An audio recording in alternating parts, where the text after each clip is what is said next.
Coming up on the CHGO Cubs podcast presented by Toyota and Bet365. The Cubs let a late lead slip away in Pittsburgh, and now they're going to have to beat Paul Skeens if they want to win this series tomorrow morning.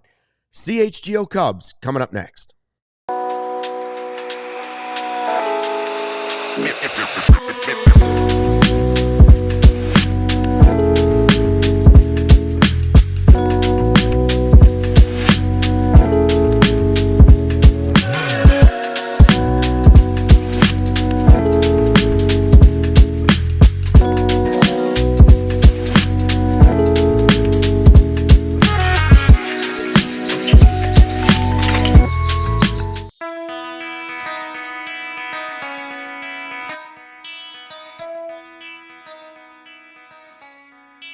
Hey, Chicago, what do you say? This is the CHGO Cubs podcast driven by Toyota. Let's go places and Bet365. Whatever the moment, it's never ordinary. Use the code CHGO365 at sign up. Cubs lose 4-3 to the Pirates. They had a lead in the seventh inning.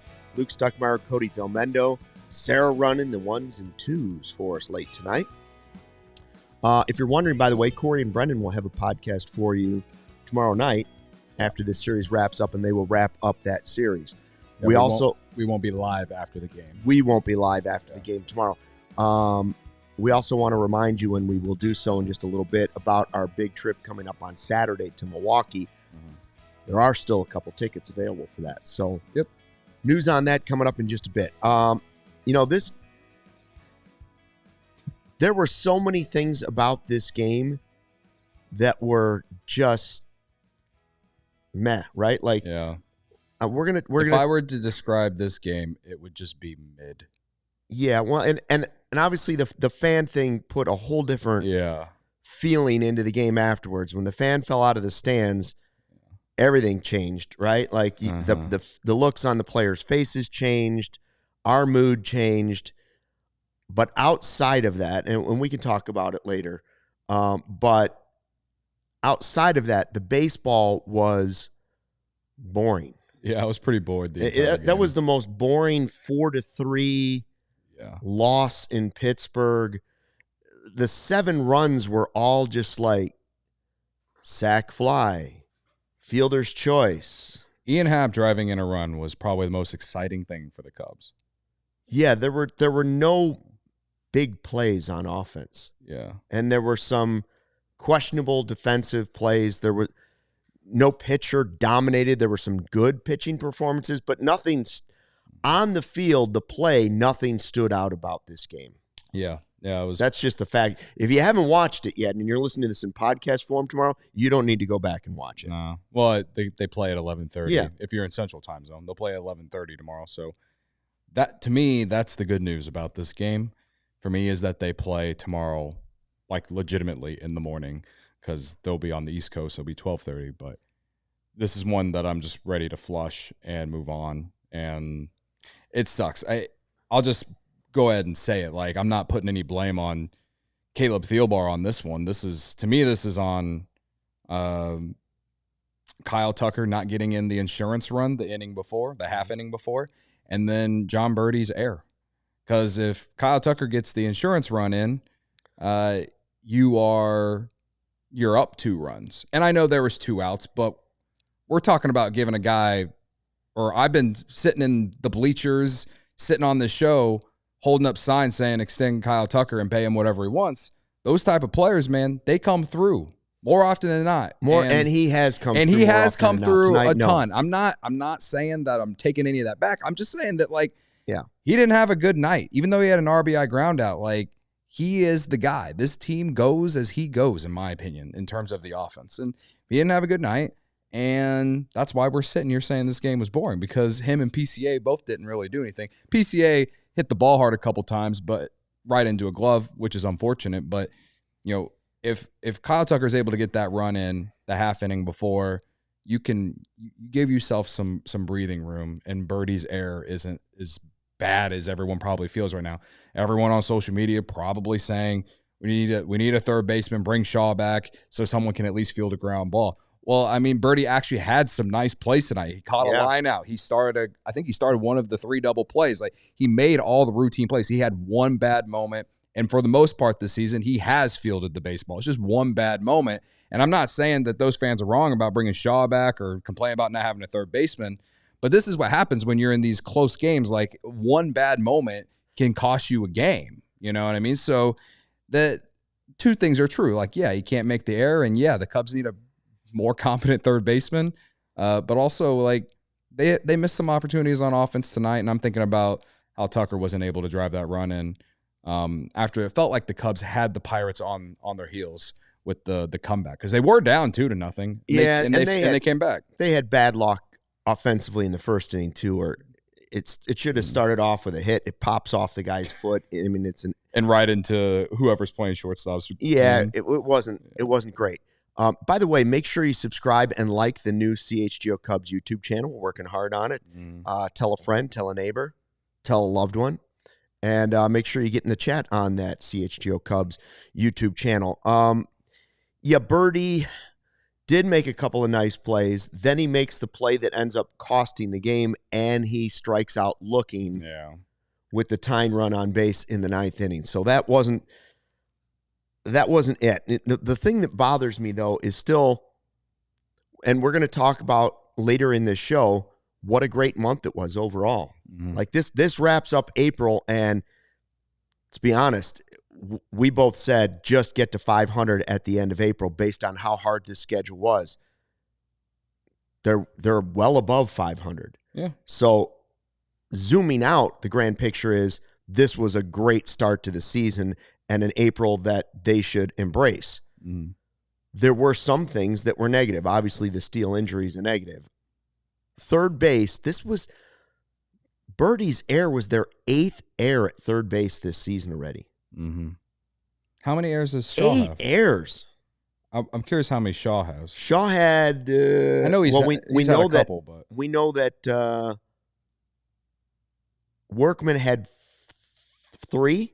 He at least had 2. Berti's got. I can think of 2 off the top of my head that Workman had. Well, I know Berti had 3 for sure. At least 3. He might have had 4, because at one point he had 3 errors and 3 hits. Okay. So let's just say he only had 3. Now you know that Berti's got one that's 4, so maybe Shaw had. I know Shaw had a couple. Okay, so I mean, 8 errors at third base is not acceptable in a month. Yeah, no, to start a season, like it's obviously a problem offensively.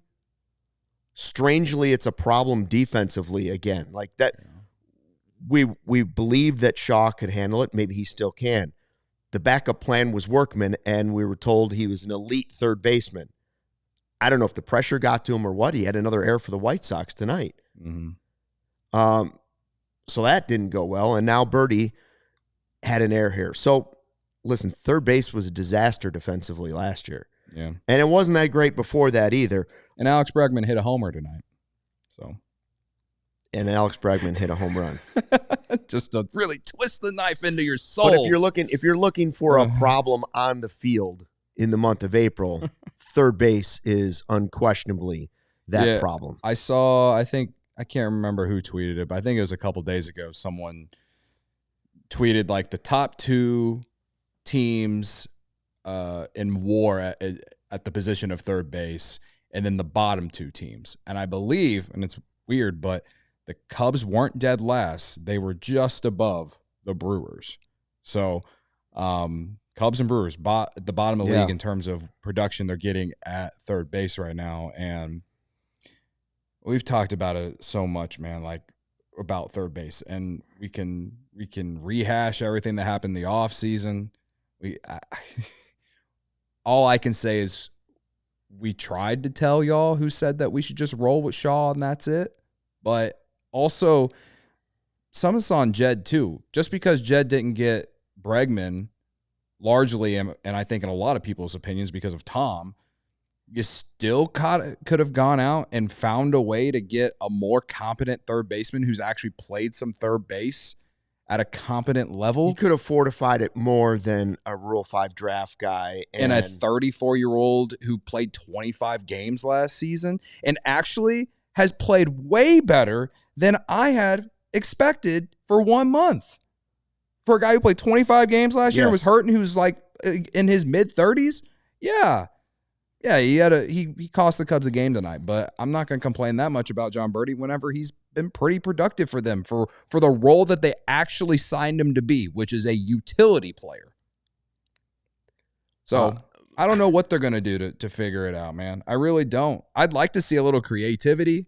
Becky wants to know if Bodie's still available. Barb says Christopher Morel would be the best third baseman on the Cubs, and that is not factual. He doesn't even play third base anymore. Oh gosh, Barb. He's playing the outfield. And also, he was Morel was the starter at third. We're talking about Berti tonight, and he's the third string guy. Yeah. In reality, he's their third string third baseman that they have over there. But third base is a problem. We have a Toyota Super Chat from our guy Joe DiGiacomo for $9.99. Thanks, Joe.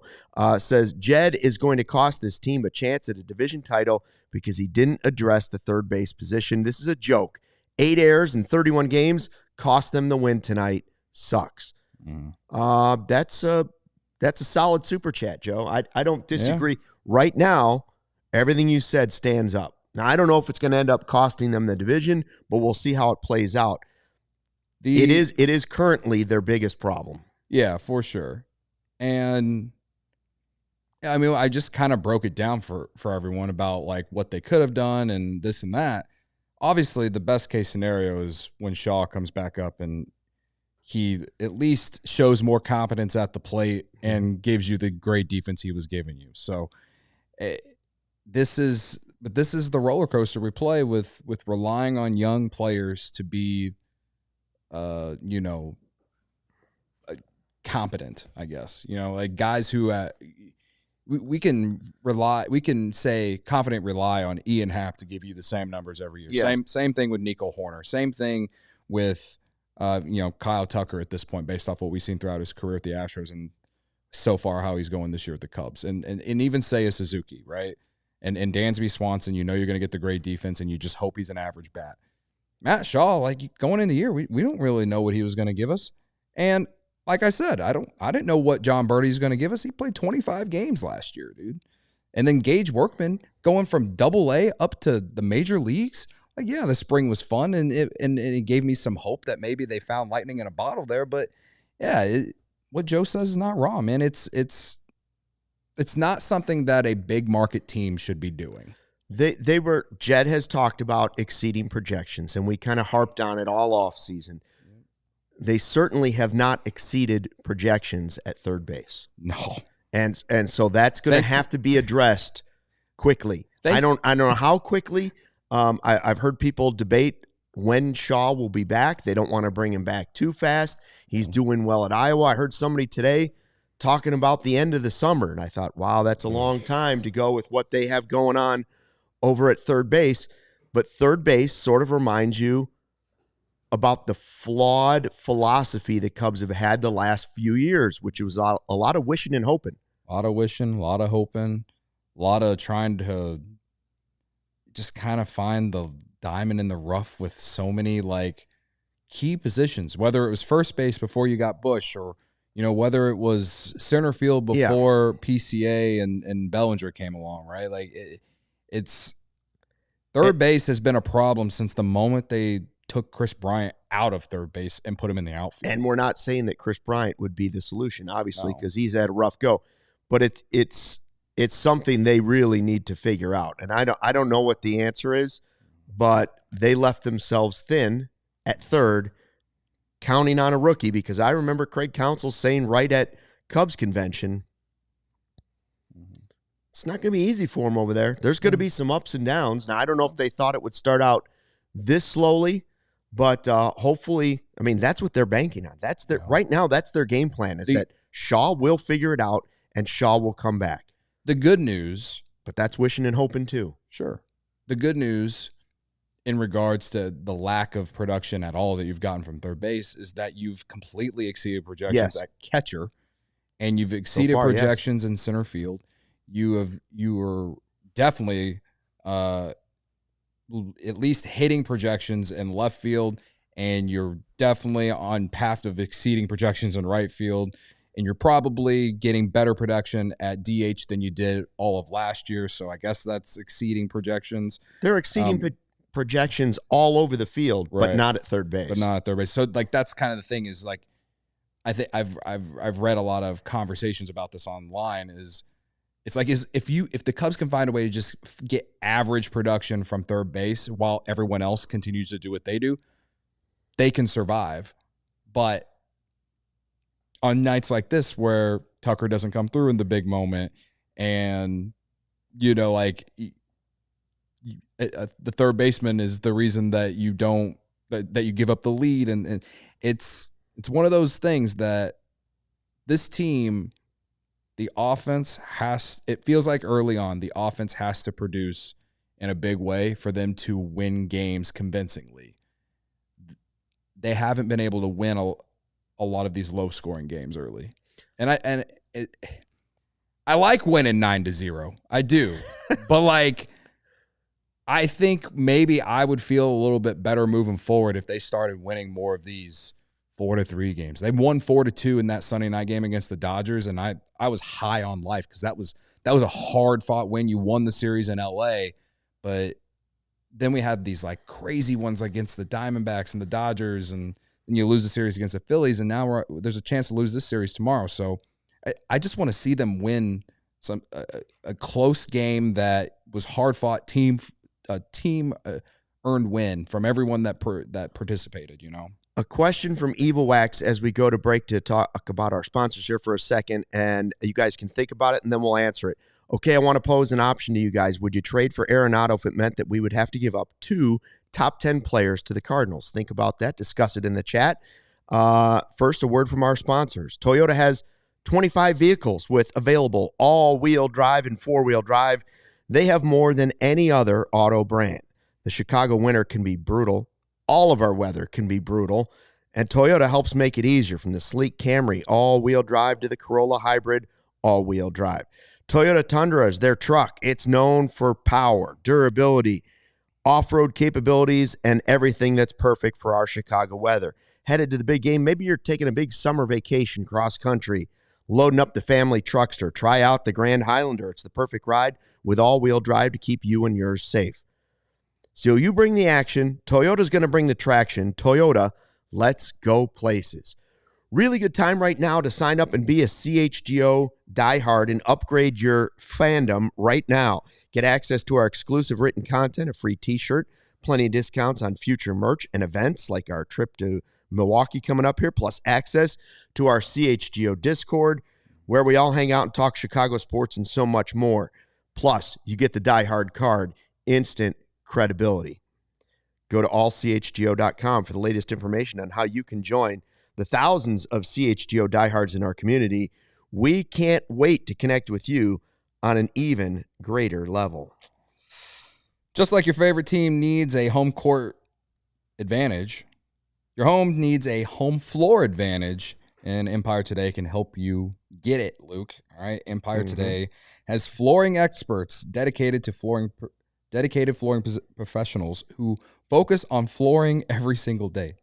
Tongue-twisting sentence there. We've all been in those big box stores. You wander endlessly through the aisles. The person helping you with flooring may have been selling sinks yesterday, could be stocking light bulbs tomorrow. Empire Today lives and breathes flooring, and they will be with you every step of the way. It's a whole different ball game. Their flooring experts bring the showroom right to your home. You get precise measurements taken and have all your questions answered, so there is no surprises. With Empire Today, you get clear upfront and all-inclusive pricing, plus you can schedule installation as soon as the next day. So schedule a free in-home estimate today, because some things are just better at home. CHGO listeners can receive a $350 discount when using promo code CHGO. Yes, you heard it right. $350 discount with code CHGO. Restrictions apply. Visit EmpireToday.com/CHGO for full details. So what is the chat saying? We're going to get to the chat in a second. I just wanted to... Well, I'm curious about what they're saying about the question. No, I know. We're going to get to the question just because the Pirates just released a statement on the fan. So I wanted to read it. It says, tonight during the 7th inning of the game at PNC Park, an adult male fell from the right field bleachers onto the field of play. Pittsburgh EMS, as well as the Pirates and Cubs athletic trainers and other PNC Park personnel, reacted and responded immediately and administered care. He was transported to the Allegheny General Hospital. No further information available at this time. Thoughts and prayers with him and his family. Yeah, I mean, it was more than 20 feet up. Yeah. You know, there's the wall, and then there's that level up above it. Yeah. I don't know what exactly happened, but it looked like the picture I saw afterwards looks like Ian Happ and PCR right there. Yeah. After the play, and you saw everybody kind of running out there, and instantly both managers were like, whoa, whoa, whoa, whoa. Yeah. And then I saw one fan just look shocked. Yeah. And I was like, oh, this isn't somebody's running on the field. Yeah. I don't know how a player bounces back from that, to be honest with you. Yeah. The videos going all over the internet or on Twitter, and I refuse to watch it. I don't want to watch it. Gary, I can't believe you DM'd it to me. I'm not mad at you. I'm just disappointed. Yeah. So, well, we just hope the fans okay. You'll see so many reports on Twitter. Don't know what's confirmed. They talk about air life and stuff to the hospital. That's not from the Pirates. What I read you is from the Pirates right now. And anyways, everybody's thinking about that fan, and hopefully you don't go to a baseball game thinking you're going to see that or experience that or any of that. So just awful. Right. Sarah, there was a chat you were pointing out to us. Oh, we have another Toyota super chat now? We do have another super chat, but I wanted to shout out Serb Term. He just figured out who we are in the CHGO sports world, and he just figured out CHGO Cubs. And he already said that he is subscribed to all of our channels, so I want to give him a shout out. Oh, yeah, he just subscribe to the new CHGO Cubs YouTube channel? Yeah, yeah, he said he's subscribed to everything. Nice. Yeah. Nice. Thank you. Appreciate it. Welcome aboard. Hope to see you more often in the chat. Yeah. The Toyota Super Chat is from Justin Nelson for $4.99. Unsure how it's all about third base with a bottom five bullpen in baseball. I'm not saying there aren't other issues with the team. Well, in this particular game, it was the air. I mean, how do you blame Caleb Thielbar for that? I'm not blaming Thielbar for this game. Was the bullpen pitching when the game was lost? Yes. But I would say that was not the pitcher's fault. Thielbar wasn't even in when Berti committed the error. Keller was, and he was rolling, man. He came in one clean inning, got one clean inning, and then he induced a routine ground ball to third, and I think he got another out, and then Craig went to Thielbar, and I think maybe Reynolds got a hit, but I mean, if Berti fields the ball, they're out of the inning, and none of that happens. And Dansby's, there's no runners on base. Well, the ball went by Thielbar, and he decided not to field it. Yeah, on the play hit on the ball on hit the by Dansby McCutcheon. one. Yeah. He decides, no, I'm going to let my infielders get it. I don't want to deflect it, and I have two of the best right behind me. Dansby goes for it, tries to keep it in the infield, which he probably should have, and somehow it kicks away in the right, and the run scores. It was just one of the 7 ugly runs in the game. When I watched the replay over, I don't know why Dansby went after it with the butt slide. I feel like he's got to go glove first on that one. He's just trying to get his body in front of it to block it so it doesn't get through. I guess. But it looked like it hit his shin. Yeah, that's and what I'm went saying. Flying forward. So if he goes glove first, maybe he fields the ball and at least keeps it. That way it doesn't kick away and allow the second run to score and take the lead.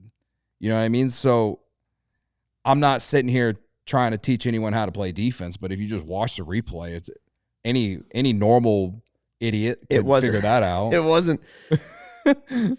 wasn't their best moment. Yeah. It was that. But I just don't think it's the bullpen's fault tonight. And I don't blame Thielbar for not touching it. That was probably the right move with those guys behind you. But related to Super Chat, has the bullpen had its moments? Yeah, for sure. Yeah. But I do also think that the bullpen has been better the last week and a half. So, I don't know, man. Pomeranz was nice. He's still on the outside of the circle. He's not in your circle of trust. He's not in my triangle of trust. I don't know if he's in the trust tree. But he's looked better. Hodge came in after the fan incident, when he fell. And I think he walked a guy, and it's kind of like, well, it's a tough situation considering what just happened.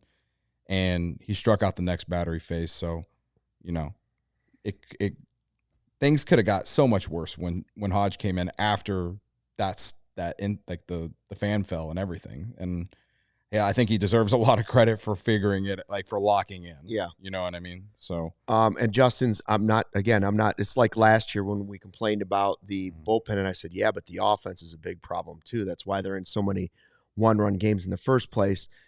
Justin, I would say, keep the faith on the bullpen, not because I think it's a perfect bullpen. It's something that you can fix. Because bullpens are a roller coaster, and you can find out who's hot on a losing team and add them to your bullpen without giving up the farm. And I would say, go ahead. No, I was just going to say, which takes us back to what Evawax was asking before the break was, would you give up 2 top 10 guys if the Cardinals would accept it for Nolan Arenado, something we talked about, not that specific question, just Arenado in general a couple days ago. I would never give up 2 top 10 prospects for Arenado because the Cardinals, if they're out of it, should be doing anything they can to move Arenado because they don't want that contract. They don't want what's left of the contract. Yeah. So I don't think you're going to have to give up 2 top 10 prospects to get him, even to the Cardinals. Yeah, I mean, especially at his age and the fact that he's trended down the last 2 years, and I think he's off to a decent start this year. So maybe because of who he is, you might get a little bit more, but I don't think you have to send 2 top 10 prospects. No, the favor they're looking for or the benefit they're looking for, sure, they want some players back, but they want the contract gone. Yeah, they want someone to take the money. Yeah. And I don't know if the Cubs should just take the money because he only has like 2 years left and he's not supposed to make more than like $16 million. He's going to make $16 million next season and $15 million the year after. Like, that's nothing. No, Craig says Triantos at number 5 and Birdsell at number 8 for Arenado. I feel like you tell me what when that trade deadline comes and that deal's going on. You tell me how many home runs Arenado has. You tell me how he's really playing this year, and maybe I can be talked into a couple of pretty good prospects. But right now, I would say no, not yet.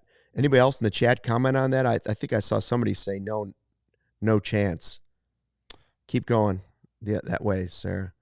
Oh, Dana. To that last question, absolutely not. Shouldn't have to compose future for this team. Yeah, he meant to say compromise. We aren't World Series contenders yet. Shouldn't make trades like that. Yeah, and then compromise was correct. I didn't see. Sorry, Dana. Yeah. Okay. What else we got? Can go back up, sir. Keep going. Thought maybe there was more. I don't know. You're going too fast. Anyways, it's interesting. We did talk about Arenado the other day because we were going through the division and saying this is where teams are at as the Cubs have started division play now, 1-1 in division play. And we said, yeah, if the Cardinals fall out of it, there's a veteran third baseman that might be available to help you out for a couple years. We talked about this a couple of days ago, and I still haven't changed my mind in thinking that the Cardinals aren't going to want to trade with the Cubs. Unless they got the players unless they really like some of the Cubs prospects that aren't nearly as, maybe not necessarily liked, but if they did like someone like Brandon Birdsell, would I give away Brandon Birdsell for Nolan Arenado in that contract? Probably. I don't think I'd give away Triantos and Birdsell, to be honest with you. Yeah, no, I get that. But I'm just saying, would I give away Brandon Birdsell to solidify for third base? For a couple years? Sure. Yeah.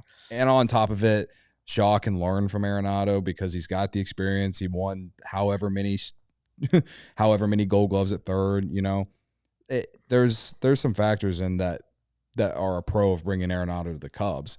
But I just I just don't know if the Cardinals are going to want to trade with the Cubs. You think that they want to send their like a guy that's been there as long as he has? It's maybe not their ideal team to trade with, but the Sox have sucked it up and done it. The Cubs have sucked it up and done it. The Cubs and Cardinals have made trades before. It's not like it hasn't happened.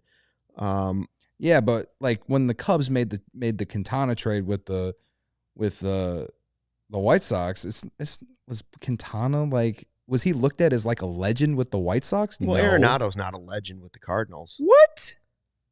He had some great years with the Rockies, too. He almost won the MVP. But I'm not going to say Paul Goldschmidt won it instead. If he goes into the Hall of Fame, I'm not sure which hat he's even wearing.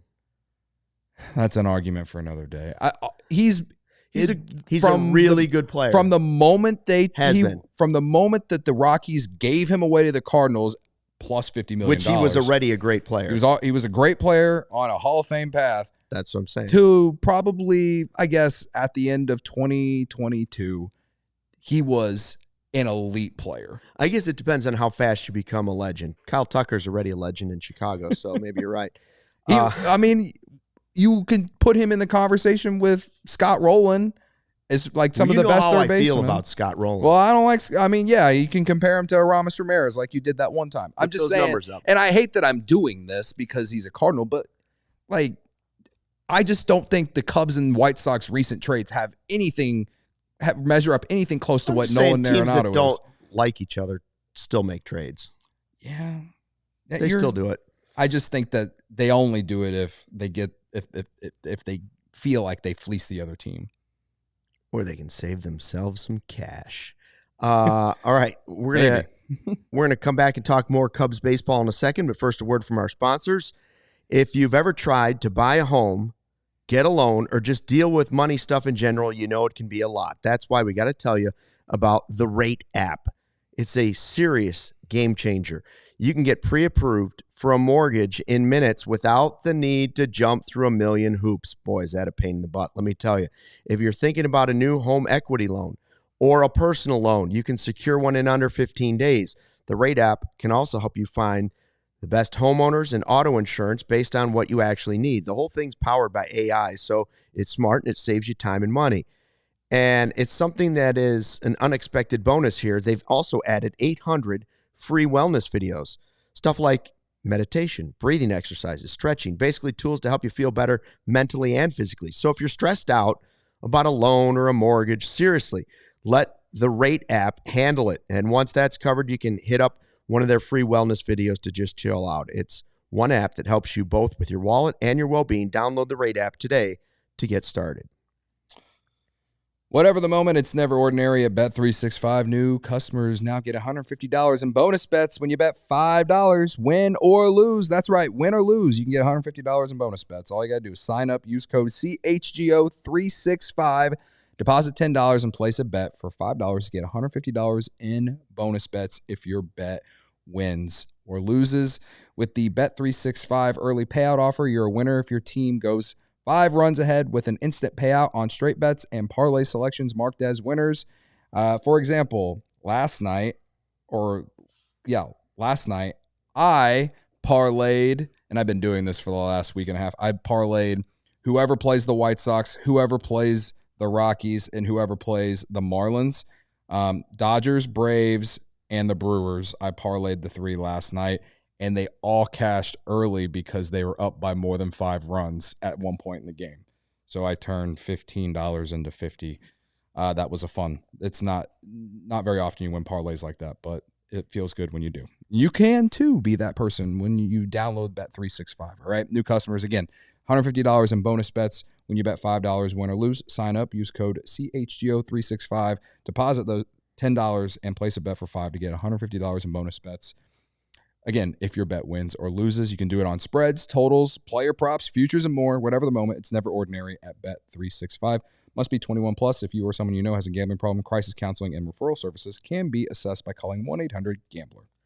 Cubs lose 4-3 in Game 2 against the Pirates. The series finale coming up on Thursday. Paul Skeens against Colin Ray. Cody, you pointed out to me after the game, Cubs 2-9 when they score 3 runs or less. So they had enough hits tonight. There just wasn't any big hit, right? Like they just didn't get last night, 4 home runs. Tonight, No. Some of the success came from Dansby Swanson, 3 for 4 at the plate. Mm-hmm. So he carried, last at bat in game 1 was his home run, and now he goes 3 for 4. So maybe maybe the baseball gods are just giving him a little bit of luck in the 8 spot. Well, I think maybe he's allowed himself to reset and it's just working out down there. I think it's a little bit of both, because his problem and why I felt like he needed to move down was he was striking out too much. Mm-hmm. I think he struck out once tonight, but and overall really bad with runners in scoring position. Right. But overall he was in these first 2 games in the 8-hole, home run yesterday, hit the ball hard first time tonight. And then the baseball gods gifted him with a little flare to right field, nice little bloop hit, something I felt like he deserved. And then in the 9th inning, he tried to prolong the game, as we saw. And so, a 3-hit night, it's good. And I'm not saying that they need to move him up or anything. You keep him right there in the 8-hole right now, because I think the rest of the offense is playing well. And if Dansby's going to produce in the 8-hole, great. Be interesting to see what Counsell's lineup will be Thursday morning when they go for this series finale.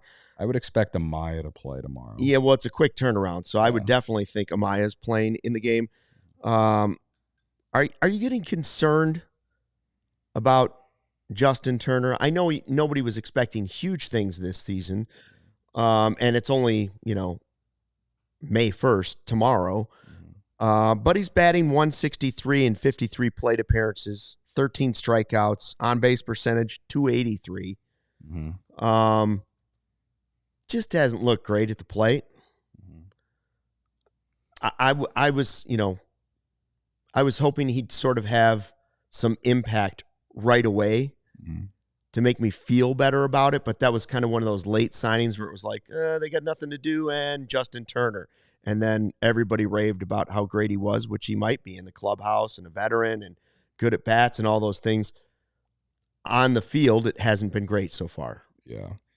Well, our good friends over at Bleacher Nation wrote about him earlier this month, and they talked about his, I think his downturn in bat speed. Mm-hmm. On Baseball Savant right now, his bat speed is 2 percentile, which is very blue and not great, Bob. No. So that might be a reason for concern.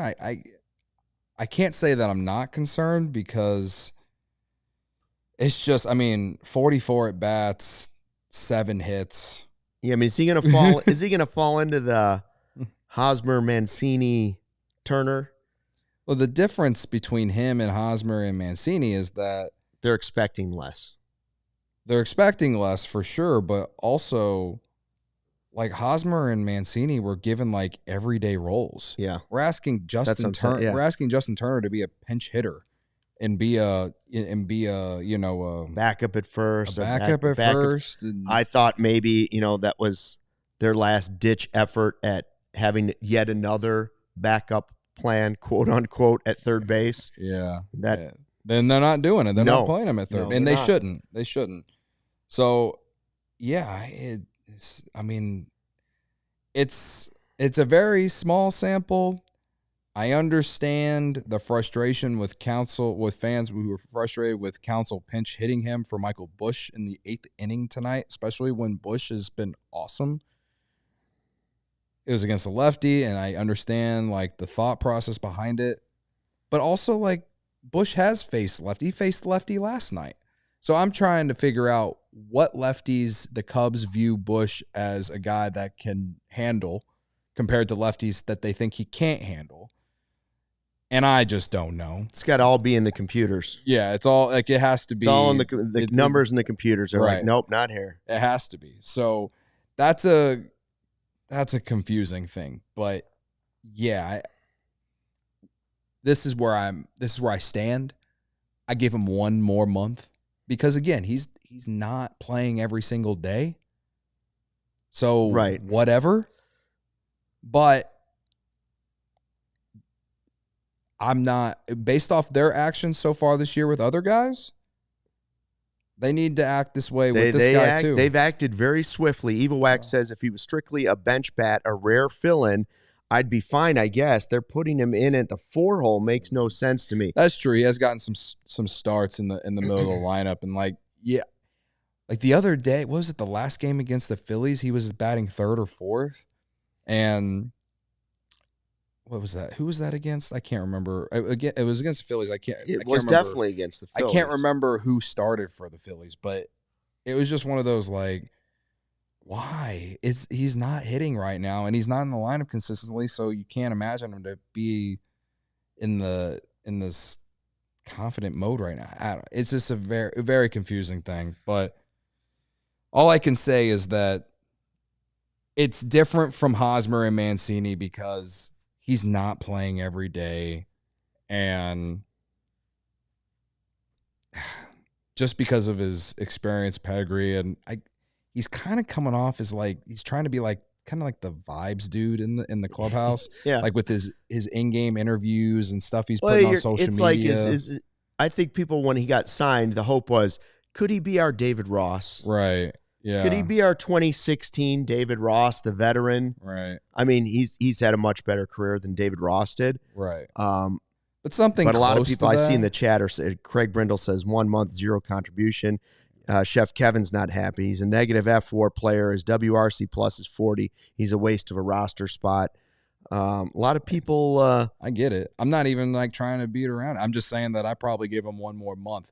But he's 44 at bats, 54 play appearances, so 10 walks. Yeah. Right? So but if he struggles, if he continues to struggle, let's say it's another 3 weeks of this. Can Mo Baller do some of the stuff that he does? Are you okay with him coming up and not getting consistent at bats? Are the Cubs? That's the question. That's the question. Like, I know fans want to see him, and there's a roster spot where you look at it and say, oh, it's going to leave him a little thin at a couple different positions.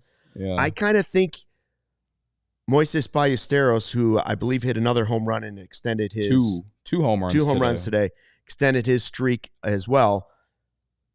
I kind of think he's only coming up if, knock on wood, Seiya gets hurt. Yeah. Or if Bush were to get hurt at first or have some sort of injury. I don't know if they're okay with him coming up and just getting sporadic pinch hits. Now that might be that's a different answer in September. It's also, but it's not a different answer, I don't think, right now. There's also the question of, like, could he play first base? I don't know. I don't think so, based off like his height. Well, Turner sort of cost him a game at first base. We also saved them a game too. That's true. So it's one of those, like, it's not as simple as, how do I say this? It's not as simple as Justin Turner, who can play first base. I don't know about how the Cubs feel about Mo Baller playing a little first base. Yeah. Can he play third base? Well, that's our joke. Listen, catcher, again, knock on wood, catcher's been spectacular. Yeah. That is a position where guys can get nicked up, and that's another spot. So we'll see. In general, we talked about April, and the old saying is April showers bring May flowers. There were no showers in April. This was as good an April as you could ever expect or hope for. Yeah. Greatly exceeding all projections for the month of April, with the hardest schedule to start the season, and the Cubs are still in first place, 18-13. I will take it. Are there concerns? Yeah, there's a concern about the bullpen. Yeah, there's a concern at third base. Yeah, there's a concern about having enough to go without Justin Steele. Yeah. And some other things. But the way they've played, we can't really complain. Yeah, you're right. 18-13, there's nothing to complain about with that schedule. Yeah. No, I agree. Like I said, I didn't care about the schedule on opening day domestically. They might not be number 3 in Major League Baseball's power rank, or number 1, 2, or 3 in Major League Baseball's power rankings next week, because now they've lost 3 or 4. Yeah.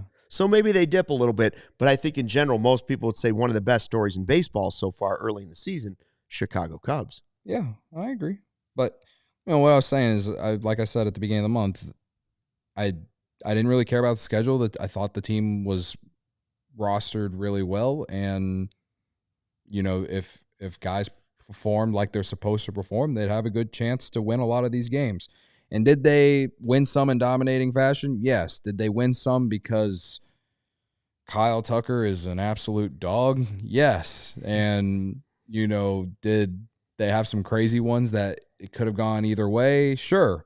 Absolutely. But I still think, Nico Horner having a great first month of April, coming off an offseason where he rehabbed the entire time is not only impressive, but good news.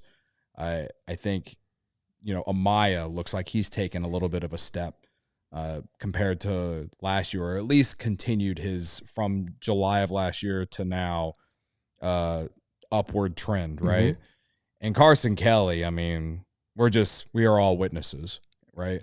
And it looks like Michael Busch, too, has taken a little bit of a step forward as well. So, and Seiya off to a good start. Like, a lot of these guys are off to good starts, but they're, at the very least, they're giving you the production that you're expecting them to give you, and it's a good sign. So now, as they play some lesser teams, but also some divisional opponents who know them, just like them mm-hmm. as well, like, it is going to be a test for me mentally moving forward. Like, yeah, we're 18-13, but also I've seen this movie before. So they got to keep their foot on the gas, like Jameson Tyone said in postgame, mm-hmm. I think on Sunday. Yep. And, yeah, you lost tonight, and it sucks. But you wake up tomorrow, you're going to get to the ballpark early. And good teams, I don't care if Paul Skeens is pitching tomorrow, good teams find a way to get him out of the game before the 6th inning. Make him work. And then find a way to win the game. That's what good teams do, all right?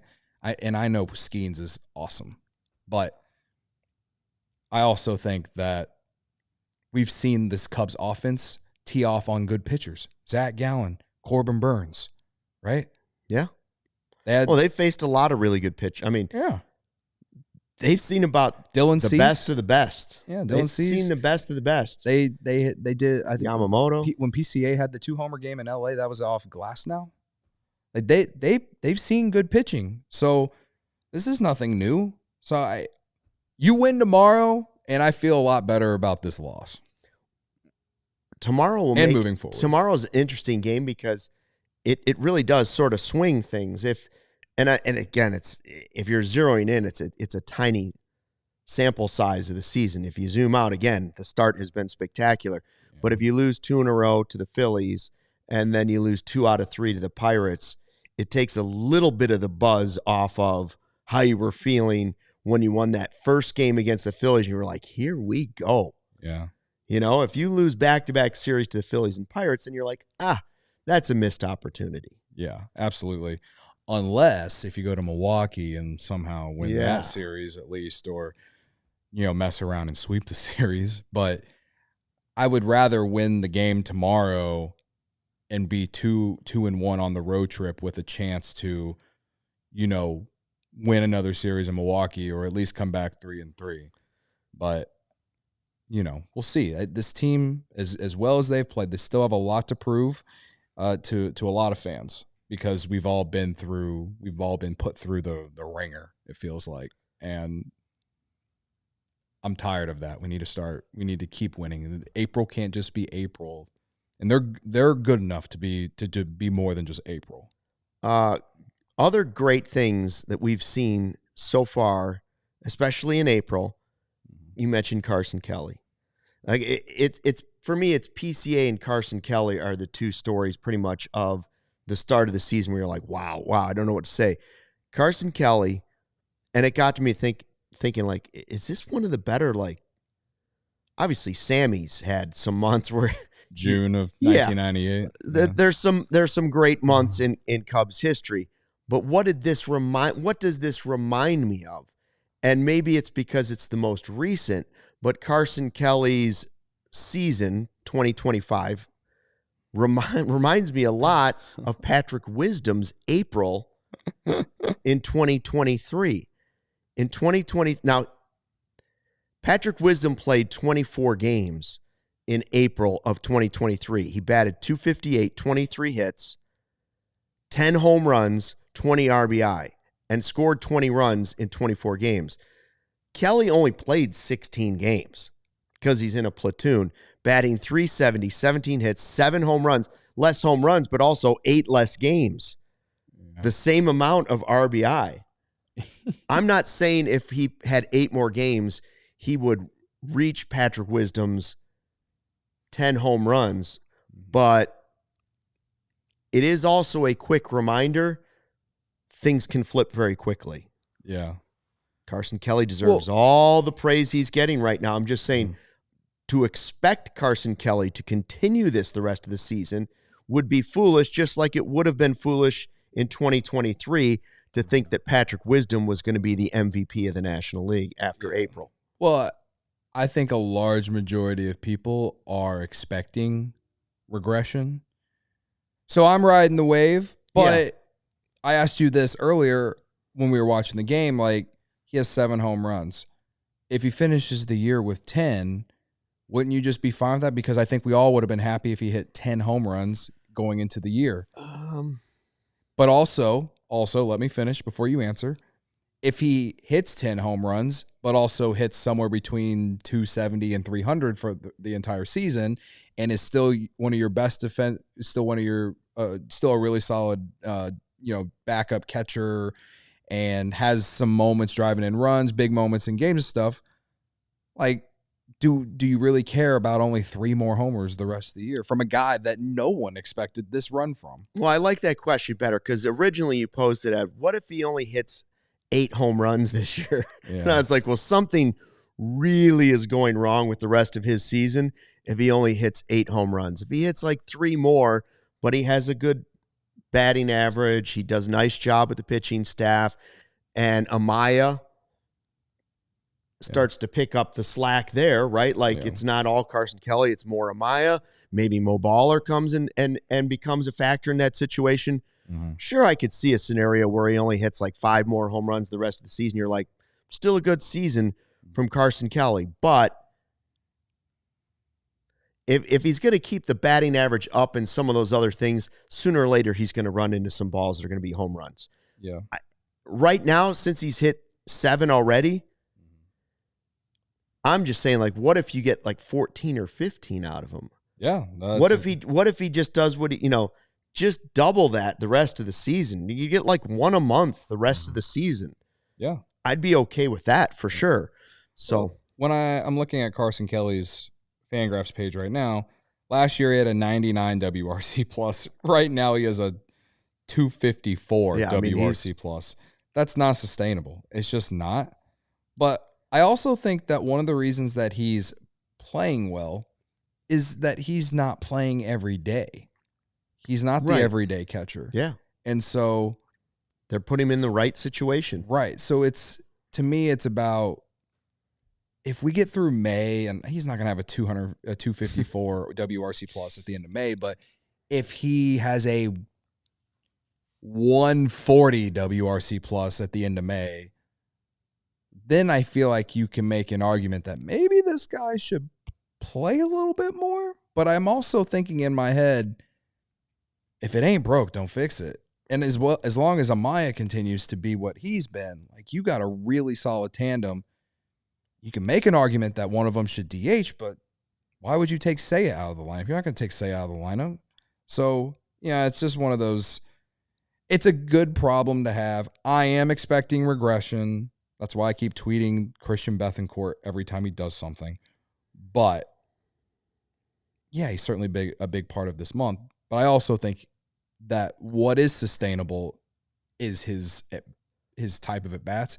23% walk rate. Yeah.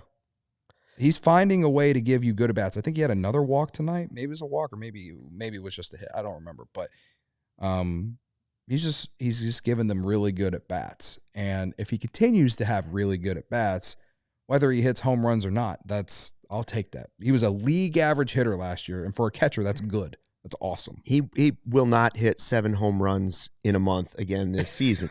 He's not going to hit 42 home runs for the year. Yeah. But if he does. In a world, though, like 15 home run season. Not with that attitude. 20 home run season. Not with that attitude. Okay, let's get real to Lulu. Carson Kelly, 25 homer season incoming. Well, that would be something. Let me tell you. You want to talk about exceeding projections? That's exceeding projections. You know where you can exceed projections? Milwaukee on Saturday. Why? Because we're going. And you can go too. We are going to the Potawatomi Casino and Hotel coming up on Saturday. Here's our deal. $50 is the baseline deal. You get yourself to Milwaukee. We're going to get ourselves to Milwaukee for $50. You show up at the casino. You get a lunch buffet. If you want me to read the menu that I read about the menu, I can't say that that's what they're serving at the lunch buffet, but lunch buffet sounds real nice.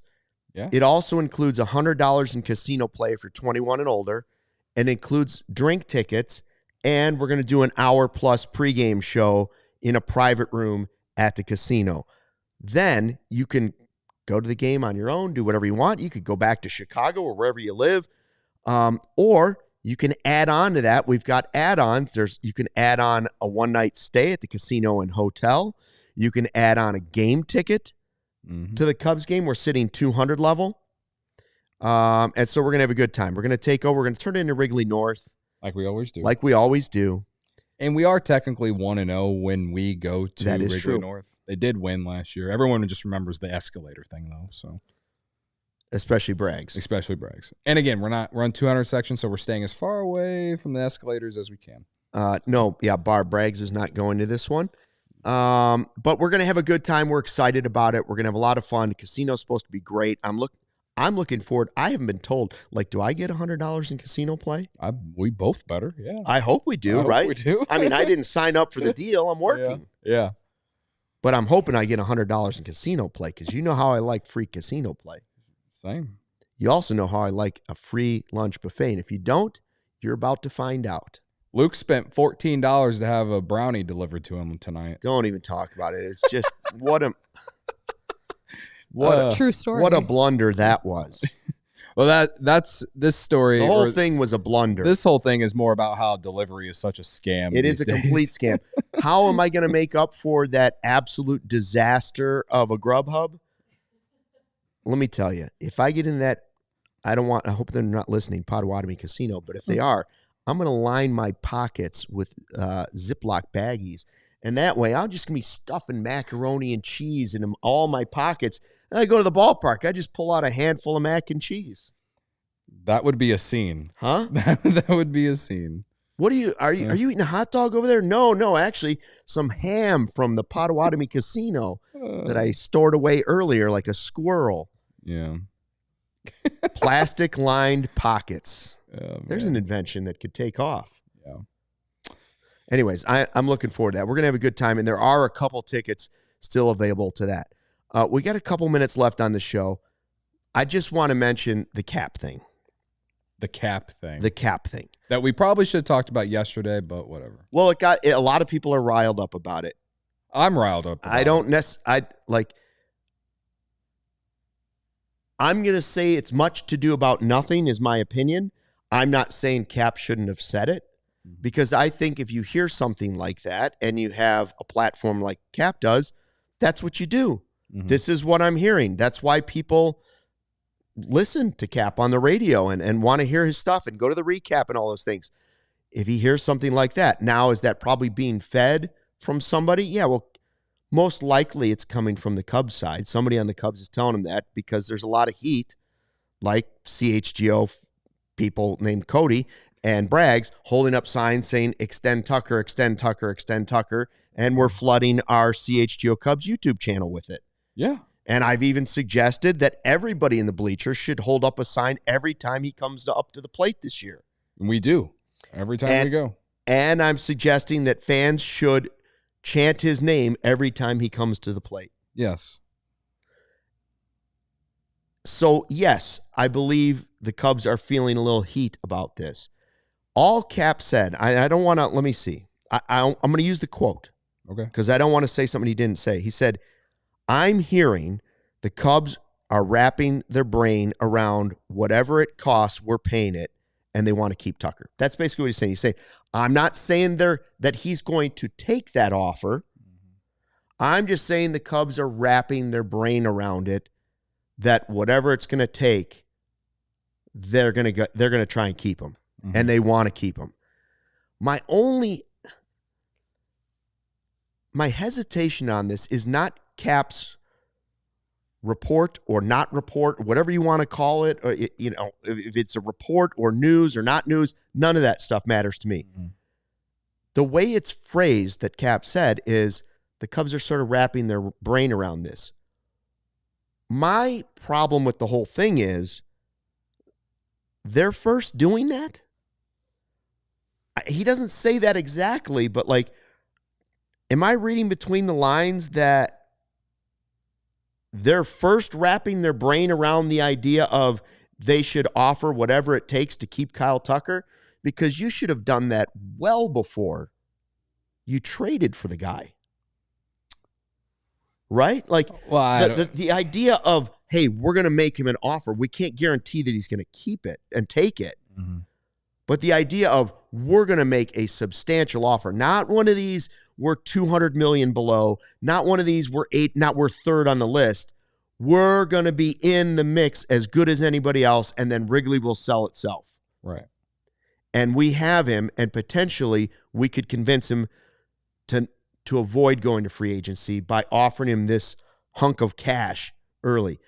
Shouldn't that have been discussed and wrapping our brains? Shouldn't we all been doing that before Cam Smith went to the Astros? I'm not saying I didn't want Tucker regardless. I'm just saying before you start giving up first-round draft picks for one-year rentals maybe, shouldn't that have at least been in the conversation? Maybe it was. But when you say they're wrapping their brains around, I don't know who used that phrasing for Cap to repeat that phrasing, but that's odd phrasing to me. All right. No? I'm reading too much. I said I think the whole thing is much to do about nothing. Okay. It doesn't. Cap's not saying that they're negotiating a contract with him. They're not. Yeah. Well, now if they were, that would be news. He didn't say that they weren't not negotiating a contract with him. No, he just said they're wrapping their brains around it. Yeah. Wrapping their brains around it doesn't sound like they're going to. But the whatever it costs part. I mean, that's positive. Yeah. If it's real. Absolutely. You know what I mean? I'm not saying Cap's making it up. I'm going to get the spray. I'm going to spray you. You're trying to. I'm not Delulu. We had to talk about. We should have talked about this after the start he's had in April that the Cubs have long ago wrapped their brains around the fact that they should pay whatever it takes to keep Kyle Tucker. I hear what you're saying. I hear what you're putting down, and you are who you are, and that's fine. I am who I am. I'm just trying to have some hope, and I know that's you want hope. 18-13. No, with the toughest schedule in baseball. I'm talking about Kyle Tucker. None of this matters if Kyle Tucker is not here beyond next year, unless they win the World Series this year. None of this matters. But we know that they're not going to win the World Series this year. Well, I know Baseball Reference said that they're like the favorites, odds favorites to win the World Series, but whatever. Like that,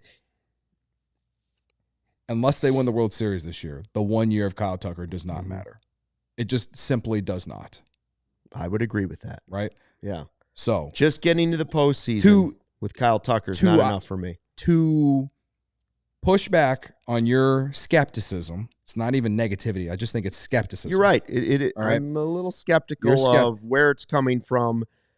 To push back, going into spring training, did you think at all that we would have, this would now be the fourth, quote-unquote, nugget related to the Cubs talking to Kyle Tucker about a contract extension this early in the season? Did you think that we would even have that?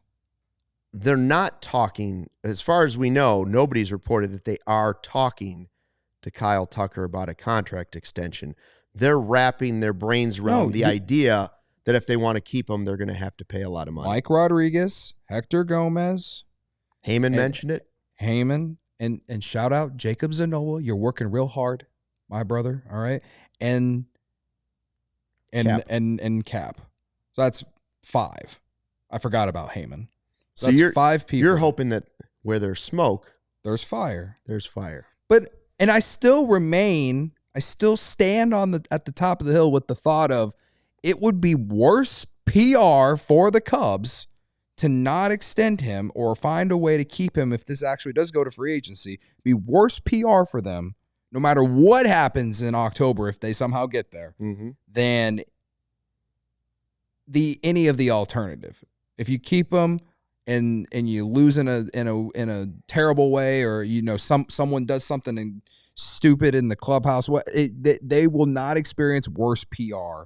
Someone would have to do something really, really dumb, like Addison Russell-esque, for it to be worse PR. Let's not go there. Right. I'm not trying to go there. I'm just saying that's like they will have a lot of fans very, very mad. I'm not going to Wrigley Field every Friday home game holding up the extend Kyle Tucker sign for content. I mean, I kind of am. But at the same time, I am going because as a fan, he should be the cornerstone of your franchise for the next 10 years. Yeah. You got to hope Wrigley sells itself. You hope to that the weather's great this summer. Right. You have to hope that the Cubs are really good, so Wrigley's rocking every single game. It's been a good start in the recruiting of Kyle Tucker. Yes. But, of course, the sales pitch at the end will be the most important thing. Absolutely. And hopefully that sales pitch is coming well before he hits free agency. Yeah. If they're smart. Yeah, absolutely. You got to be aggressive now when you're the only team that can make that offer to him. Absolutely. So that's all I have to say about that. Wrap your brain around that. That's my pushback, though, is that we've gotten more smoke than I even expected this early. I thought maybe midseason around the All-Star break. And we're not even even doing a sunny side ad tonight. Right. But, we will continue to follow, and it will continue to run my life. Cubs lose 4-3. Still have a chance to win the series on Thursday afternoon. Corey and Brendan with the podcast tomorrow. There will be no live post-game show immediately after the game. They'll have that podcast for you, wrapping up the series later in the evening. Is it 8 p.m. tomorrow? Yeah. Okay. And then we will see you, of course, Saturday in Milwaukee. Say that again? Milwaukee. Okay. It's a Wayne's World reference. Yeah. Potawatomi Casino. Hope to see you there. Thanks for checking out the CHGO Cubs podcast. Make sure you subscribe to the new CHGO Cubs YouTube channel. Until then, till Saturday, vibes in Milwaukee, fly the W, and thanks for watching. We all silly like the mayor.